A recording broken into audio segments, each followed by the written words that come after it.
Good afternoon. Let me turn together to John chapter 12, verse 12 through 19, a passage often referred to as the triumphal entry. As we open this text, imagine the city of Jerusalem during the Passover feast. Pilgrims have come from every direction. The streets are crowded, the atmosphere is tense, and hope fills the air. Passover is a time of remembrance, recalling God's mighty liberation of Israel from Egypt. And it is also a time when expectations of redemption and freedom are especially strong. 사랑하는 성도 여러분, 오늘 우리는 흔히 예수님의 예루살렘 입성, 승리의 입성이라고 불리는 요한복음 12장 12절부터 19절 말씀을 함께 살펴보도록 하겠습니다. 이 본문을 시작하면서 먼저 6월절을 맞은 예루살렘의 모습을 한번 떠올려 보십시오. 사방에서 순례자들이 몰려오고 거리는 사람들로 가득하며 분위기는 열광적이며 사람들의 마음에는 기대와 희망이 가득합니다. 6월절은 하나님께서 하나님의 권능으로 이스라엘을 애굽에서 건지신 구원을 기억하는 절기이며 동시에 구속과 자유에 대한 기대가 가장 뜨거워지는 때이기도 합니다. Into this setting, Jesus enters Jerusalem. As he does, three distinct perspectives emerge in the passage. Number one, Jesus himself. Fully aware of his mission and the suffering that awaits him. Number two, the crowds, overflowing with excitement and expectation. And lastly, the third, religious leaders of Israel, watching closely and growing increasingly uneasy, uncomfortable. As we move verse by verse through this text, we will not only consider what happened historically, but we will also reflect on a deeply personal question. What does it truly mean to follow Jesus? Not merely as admirers or supporters, but as faithful disciples. 바로 그 자리로 예수님께서 예루살렘에 들어오십니다. 그리고 본문은 우리 앞에 뚜렷이 다른 세 가지의 시선들, 뷰포인트를 보여줍니다. 첫째, 사명을 분명히 아시며 자신 앞에 놓인 고난을 알고 맞이하시는 예수님의 모습. 둘째, 기대와 흥분으로 가득 찬 군중의 무리들. 셋째, 가까이에서 이 모습을 지켜보면서 불안해하고 불편해하는 종교 지도자들이 있습니다. 우리는 이 본문 말씀을 따라가면서 역사적인 사건을 살피는 데 그치지 않고 한 가지의 중요한 질문을 마음에 품고자 합니다. 예수님을 따른다는 것은 과연 무엇입니까? 단지 감탄하고 열망하고 지지하는 사람이 되는 것입니까? 아니면 충성된 제자로 살아가는 것입니까?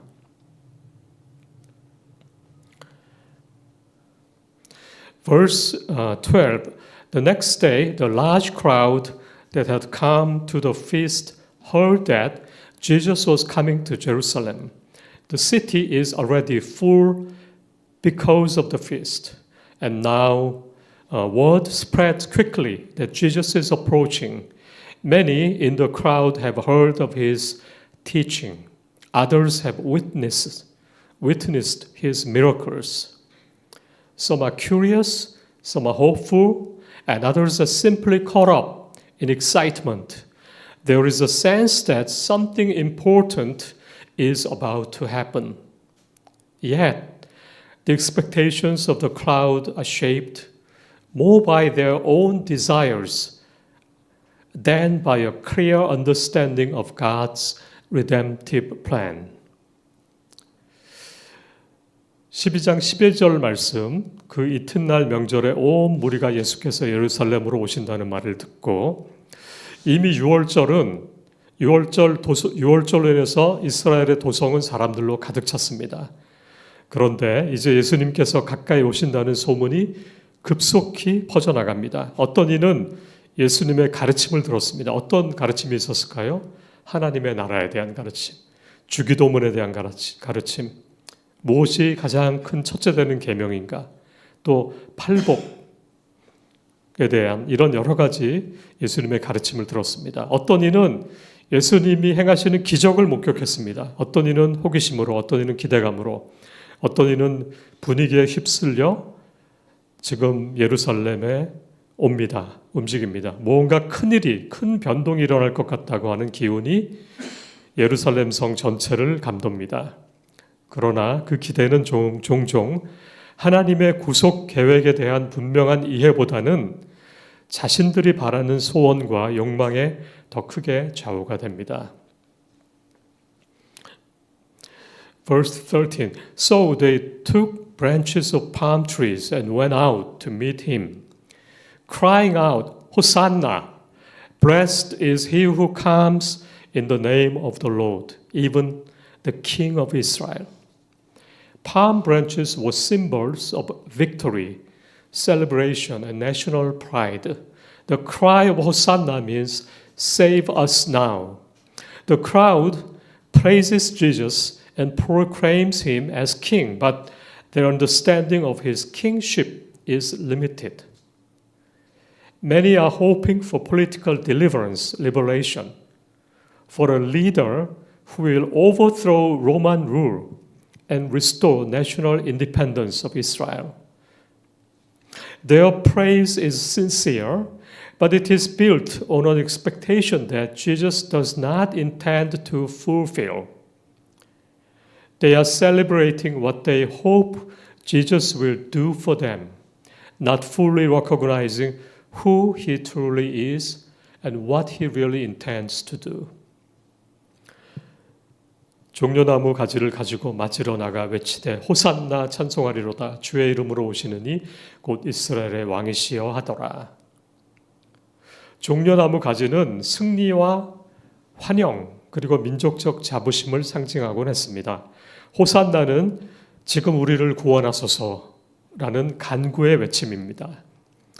군중의 무리는 예수님을 찬양하며 왕으로 선포하지만 그 왕권에 대한 이해는 매우 제한적입니다. 많은 이들이 로마의 압제를 무너뜨리고 민족의 독립과 해방을 시켜줄 정치적인 구원자를 기대합니다. 그들의 찬송은 진심이긴 하지만 예수님께서 이루실 구원의 방식과는 전혀 다른 기대감을 가지고 있습니다.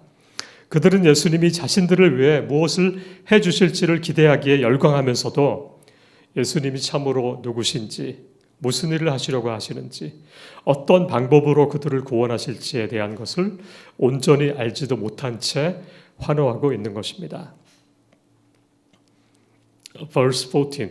And Jesus found a young donkey and sat on it, just as it is written. Jesus' choice of a donkey is deliberate, intentional, and deeply meaningful. He does not enter the city on a war horse, but on a humble animal, fulfilling Old Testament prophecy. In this act, Jesus declares the nature of his kingdom. He is a king, but not the kind of king people expect. His reign is marked by humility, 겸손함, peace, and obedience to the Father. Even as the crowd rejoices, Jesus knows that this path will lead not to a throne, 왕권으로 가는 길이 아니라 but to the cross, 십자가로 가는 길입니다. 예수는 한 어린 나귀를 보고 타시니 기록된 바, 예수님께서 나귀를 택하신 것은 우연이 아니라 예언된 하나님의 뜻이며 깊은 의미를 가집니다.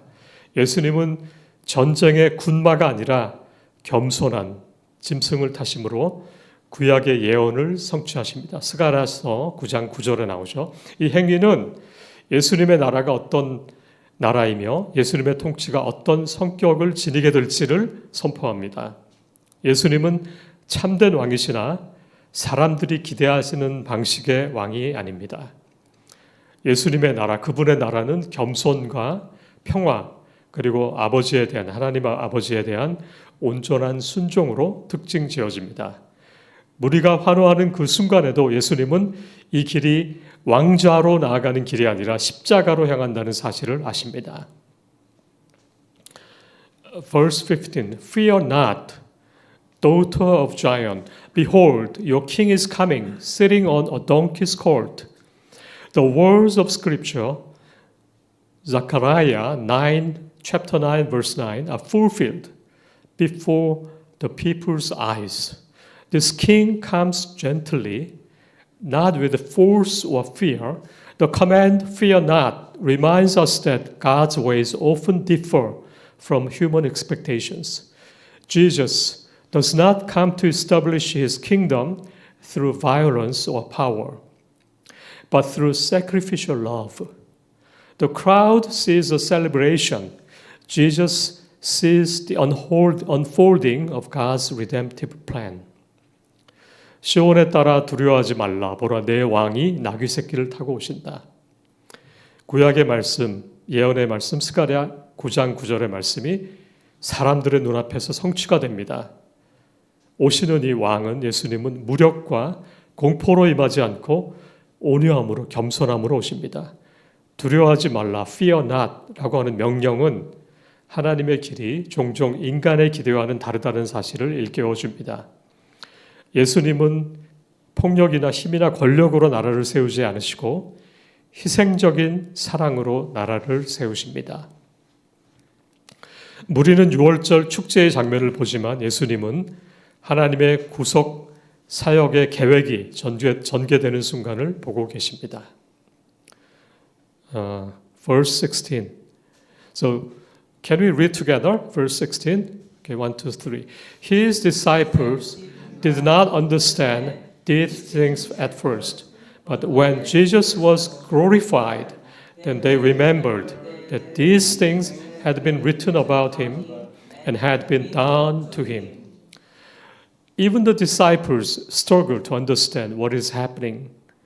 They walk closely with Jesus, yet they do not fully grasp the meaning of these events until later. This verse offers encouragement to believers today. Discipleship does not mean complete understanding at every moment. Often, God's purposes become clear only in hindsight, only after, sometime later, only in hindsight. The difference between a fan and a disciple is faith and perseverance. So we all know, what is fan. Someone who admires, like BTS fans. And we also know disciples, the true disciples of Jesus Christ. The disciple continues to follow, continues to trust, and continues to obey, even when God's plan is not yet clear and not fully understand what is going on, but they continues to follow, trust, and obey. 제자들은 처음에 이 일을 깨닫지 못하더니, 그래서 16절 말씀인데요. 제자들조차도 지금 무슨 일이 일어나는지 온전히 이해하지 못하고 있습니다. 그들은 예수님과 가장 가까이 동행했지만 나중에야 비로소 예수님께서 영광을 받으신 후에야 이 사건의 의미를 회상하며 깨닫게 됩니다. 이 말씀은 오늘의 우리 성도들에게도 큰 위로를 줍니다. 제자다운 삶이라고 하는 것은 우리가 매 순간 모든 것을, 하나님의 뜻을 완벽하게 이해하는 상태를 의미하지는 않습니다. 하나님의 뜻은 종종 시간이 지나고 모든 것이 밝혀진 다음에야 비로소 분명해지기도 합니다. 팬과 제자의 차이는 바로 여기에서 드러납니다. 팬은 열망하고 좋아할 때는 열심히 쫓아다니지만 자기의 뜻과 다를 때에는 빨리 잊어버리고 포기하지만 제자는 이해가 부족한 때에도 포기하지 않고 계속해서 믿음으로 따르고 신뢰하고 순종을 합니다. So let us read together verse 17. The crowd that had been with him when he called Lazarus out of the tomb and raised him from the dead continued to bear witness. The reason why the crowd went to meet him was that they heard he had done this sign, this miracle. The raising of Lazarus has made a very powerful impression. Those who witnessed it cannot stop speaking of what they saw, what they eyewitnessed. The miracle draws attention and fuels excitement, yet there is a danger here. Enthusiasm rooted primarily in the spectacular event like a miracle can remain shallow. Faith can become dependent on signs rather than on a transformed heart and an everlasting commitment to Christ. 17절에서 나사로를 살리신 사건은 사람들에게 지울 수 없는 아주 강한 인상을 남겼습니다. 그 기적을 본 사람들은 자신들이 본 것을 멈추지 않고 계속 증언합니다. Words of mouth. 계속 소문이 입소문을 타게 됩니다. 기적은 관심을 끌고 흥분을 증폭시킵니다. 그러나 여기에는 위험이 있습니다. 놀라운 기적의 사건, 그 자체에 근거한 열광은 깊이 나아가지 못하고 피상적이고 얕은 수준에 머물러 있습니다. 믿음으로 온전히 변화된 마음과 그리스도께 대한 지속적인 헌신이 아니라 표적과 경험에만 의존을 합니다. John makes the crowd's motivation clear. They come because of what Jesus has done, not necessarily because of who he is. Miracles can point people to Jesus, but they were never meant to replace genuine faith. Jesus desires followers who seek him, not merely the benefits he provides. 이 책의 저자, 요한복음 12장이니까 요한이 저자겠죠. 그 요한은 군중 무리의 동기에 대해서 분명하게 밝혀줍니다. 그들은 예수님이 하신 기적 때문에 나왔지 예수님이 누구신지를 바로 아는 믿음으로 예수께 나오는 것이 아닙니다. 기적은 예수님께로 우리를 가게 하는, 가리키는 표지이긴 하지만 참된 믿음을 대신하기 위해 주어진 것이 아닙니다. 예수님은 단지 유익을 얻으려는 사람들이 아니라 예수님 자신을 찾는 참된 제자들을 원하십니다. The last verse 19. Let us read together. So the Pharisees said to one another, "You see that you are gaining nothing. Look, the world has gone after him." In contrast to the crowd's excitement, the Pharisees respond with fear and frustration. They see their influence slipping away. Rather than rejoicing in what God is doing, they feel threatened because of jealousy. Their hearts are hardened by a desire to maintain control and authority. This serves as a warning to us. When pride and self-preservation take priority, we can miss the work of God even when it is unfolding right before us. 19절에서 무리의 환호와는 대조적으로 바리새인들의 반응은 어땠습니까? 바리새인들은 두려움과 좌절로서 반응합니다. 그들은 자신의 영향력이나 통제력이 약해지고 있음을 봅니다. 더 이상 그들이 존경받는 것이 아니라 예수님께서 존경을 받는 모습을 보고 그들은 실망합니다. 하나님께서 행하시는 일을 기뻐하기보다는 자신들의 자리와 권위가 위협을 받는다고 느낍니다. 통제와 권력을 지키려고 하는 그들의 욕망이 그들의 마음을 더 돌처럼 굳게 만듭니다. 이 장면은 우리에게 경고를 합니다. 교만과 자기 보호가 우선순위가 될 때 하나님의 역사가 눈앞에서 펼쳐지더라도 우리는 그것을 알아보지 못하고 놓칠 수가 있습니다. 자기 중심성, 자기의 이익을 먼저 생각하는 것, 하나님의 우리 삶의 주인이신 하나님을 먼저 생각하고 하나님의 뜻을 생각하지 않고 자신의 유익, 자신의 이익, 자기의 중심을 생각할 때 우리는 하나님의 역사를 놓칠 수가 있습니다.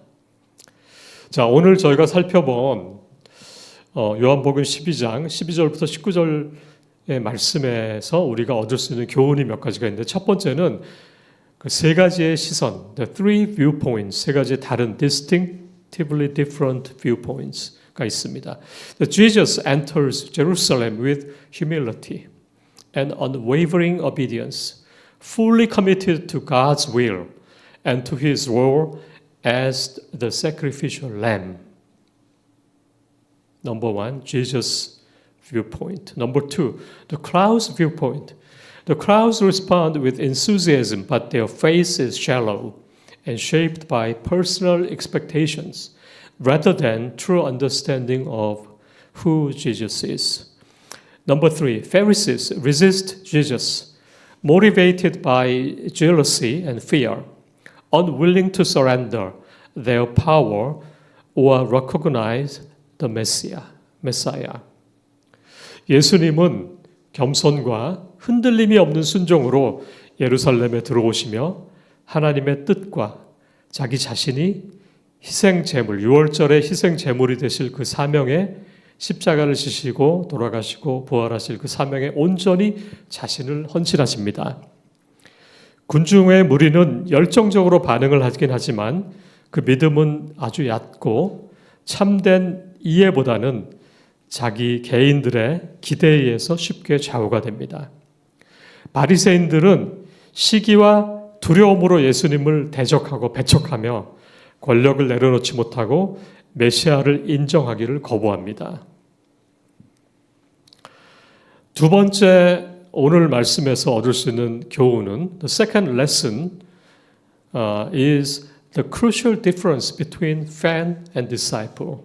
A fan admires Jesus and passionately follows him when it is convenient to them.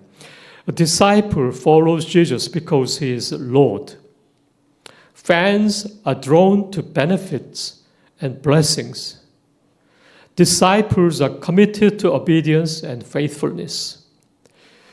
Jesus does not call us to be spectators, but participants.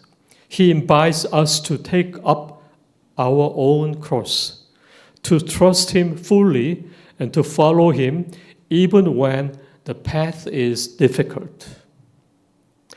팬은 예수님을 열망하지만 상황이 유리하고 자기에게 편리할 때만 열정적으로 따르기가 쉽습니다. 그러나 제자는 예수님이 주님이시기 때문에, 우리 삶의 주인이시기 때문에 예수님을 따릅니다. 팬은 benefit, 유익과 blessing, 축복에만 끌리지만 제자는 순종과 신실함으로 헌신합니다. Obedience, faithfulness. 예수님은 우리로 방관자로 부르지 않으셨고 스펙테이터로 부르지 않으셨고 예수님의 사역에 동참하는 participant로 동참하는 사람이 되도록 우리를 부르십니다. 우리 주님은 우리가 십자가를 지고 우리 자신의 십자가를 지고 예수님을 온전히 신뢰하며 비록 가는 길이 어렵게 느껴질 때라도 끝까지 믿고 따르라고 우리를 초청하십니다. Let us think about the third lessons we learned from today's passage. The meaning of Passover, the Jesus sacrifice. Jesus enters Jerusalem during Passover, the feast that remembers God's deliverance, liberation through the blood of the Lamb. In this moment, Jesus reveals himself as the true Passover Lamb. The crowd seeks relief from earthly troubles, but Jesus comes to deliver humanity from sin and death. His sacrificial offers is not temporary freedom, but eternal life. the question remains. Let us ask questions to ourselves. Are we willing to accept Jesus as he truly is, or rather than as we wish him to be? 예수님은 유월절 기간에 예루살렘에 들어오십니다. 유월절은 어린 양의 피로 하나님의 백성이 구원을 얻었던 애굽으로부터 출애굽한 사건을 기억하는 절기입니다. 바로 그때 예수님은 자신이 참된 유월절의 어린 양이심을 드러내십니다. 군중의 무리는 세상으로부터의 즉각적인 해결, 로마의 압제로부터의 해방, 또 어떤 그런 정치적인 구원을, 안도를 바라지만 예수님은 모든 인류를 죄와 죽음에서 건지기 위해서 해방시키려고 오십니다. 우리 주님의 희생은 잠시 잠깐의 자유를 위한 것이 아니라 천국에서의 영원한 생명과 복락을 확증시키기 위함입니다. 그러므로 우리 앞에 남은 질문은 바로 이것입니다. 한번 생각해 보십시오. 우리는 예수님을 내가 원하는 모습이 아닌 예수님의 참 모습 그대로 받아들이고 따를 것인가?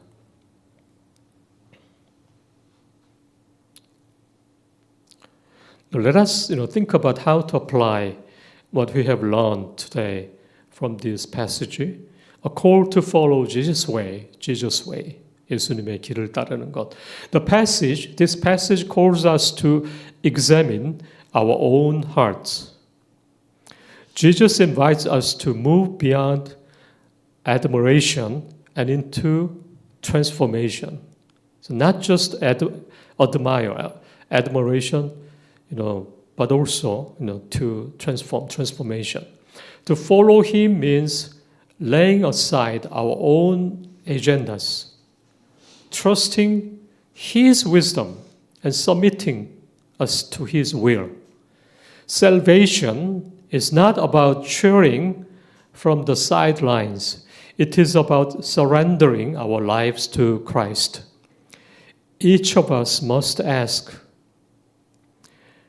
are we going to follow Jesus on his terms or cling to our own expectations? 오늘 본문의 말씀은 우리의 마음을 깊이 살피라고 우리를 부르십니다. 예수님은 우리가 단지 감탄에 머무르지 말고 제자로 변화되어 나오라고 초청을 하십니다.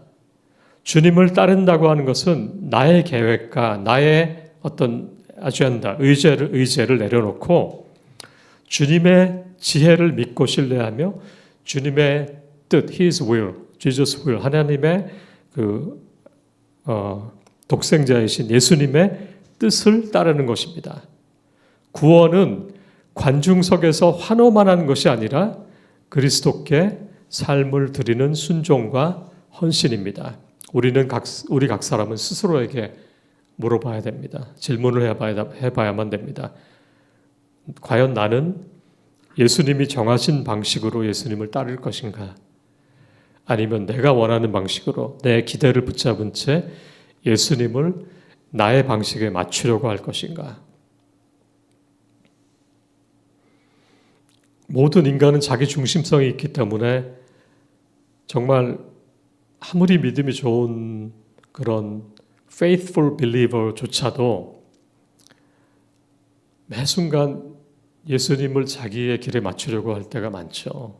그게 우리의 모습입니다. 그렇지만 과연 그 길이 맞는 것인가? 그럴 때일수록 예수님은 무엇을 원하실까? 우리한테 선택지가 있을 때 나는 A가 좋은데 예수님은 B를 좋아하시지 않을까? 그러면 내가 A를 포기하고 B를 따라야 되지 않을까?